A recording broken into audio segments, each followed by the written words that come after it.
This is The Rumor Report with Angela Yee on The Breakfast Club. So listen up. So Rap Caviar's 2010's Hip Hop Mount Rushmore list was what everybody was talking about last week. So as you know, Drake, Kendrick, and J. Cole were on their Mount Rushmore, but who was going to get in that fourth spot? So people had a choice. Was it Nicki Minaj, Future, Kanye West, and Lil Wayne? Well, according to fan votes, Nicki Minaj gets that fourth spot on Mount Rushmore for the 2010s. I'm not opposed to that, but I look at Nicki as like her own entity. She's like the Mona Lisa, or that statue of Abraham Lincoln sitting in front of that building. Like she's her own monument. I would have to put Future on the Mount Rushmore for the 2010s. I mean, Future as far as influence and the different. Ooh. What? Influence. Nicki Minaj has amazing influence. When it comes to influence, I would put Nicki Minaj above that. Over Future? Yeah, influence all around. It was every rapper and their mama was sounding like Future for a period of time, all over the world, from New York to the UK. Like I don't know. For me, it's Future. But I wouldn't be mad at Future, but I wouldn't be mad at Nicki Minaj. I'm not mad at Nicki either. Deserves that too. I think Nicki Minaj, what she did as a lyricist, what she did for her albums, her streaming, the trend she set. Bro, Future was the number 5 most streamed artist of the 2010s. Period. Of any musical genre. Future was number 5. I definitely voted for Nicki Minaj, but the fans voted for her too, so she got about 40% of the votes. Then Kanye West had 33%. Future actually had 17.9%. Yes, Kanye was one of the ones, and Lil Wayne had 9.1%. So it was Nicki, then Kanye, then Future, then Wayne. And the reason I say you have to give Nicki her own monument is because the female rap genre was like kind of dead. It was pretty dead before Nicki Minaj. But that's why I think she deserves that Mount Rushmore spot. Because like you said, the female game at the time was dead, and she brought it back to life. So I think she deserves that spot. I think she's her own And I also monument. think man or women, I think Nicki Minaj holds her own with the men too. 100%. I know a lot of times we like to separate it, but it doesn't matter if she's a woman or man. I wouldn't she be can go mad up at either, against though. all of them. I'm not mad All either, right. but it's hard to deny Future Hendrix, bro. I mean, it's hard to deny Nicki too, but man, y'all be sleeping on Future.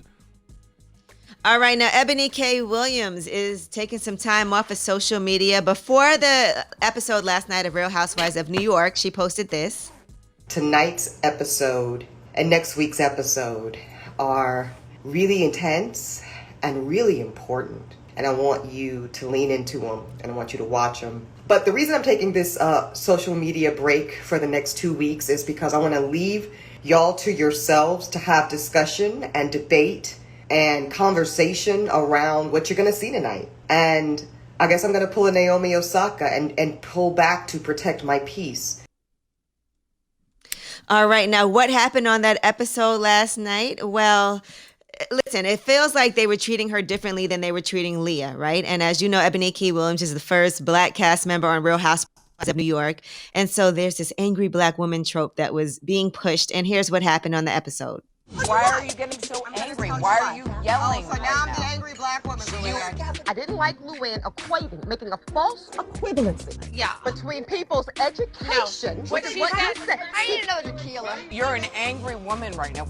Our dear friend Leah McSweetie, not 5 minutes ago, storms off in a mad dash, and we don't see her ass no more. And nobody called Leah angry. I simply take a visceral response to something that felt deeply personal and painful to me, and I'm immediately called angry. She's right. She didn't sound angry at all to me. Now, Leah definitely yelled, stormed out of the house. No one said anything about Leah being angry.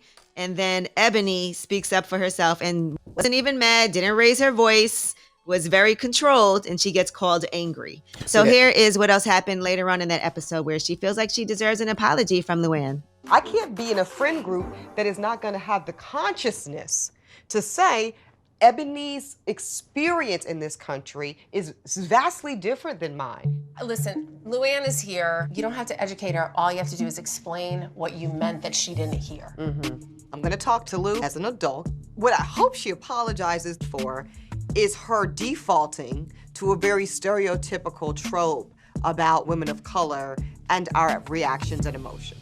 Yeah, that has to be exhausting explaining yourself to a bunch of white folks on TV every week. So I don't blame Ebony. You have to know when to disconnect. I don't think the human brain has the bandwidth to take all those opinions that I'm sure come from that show every week.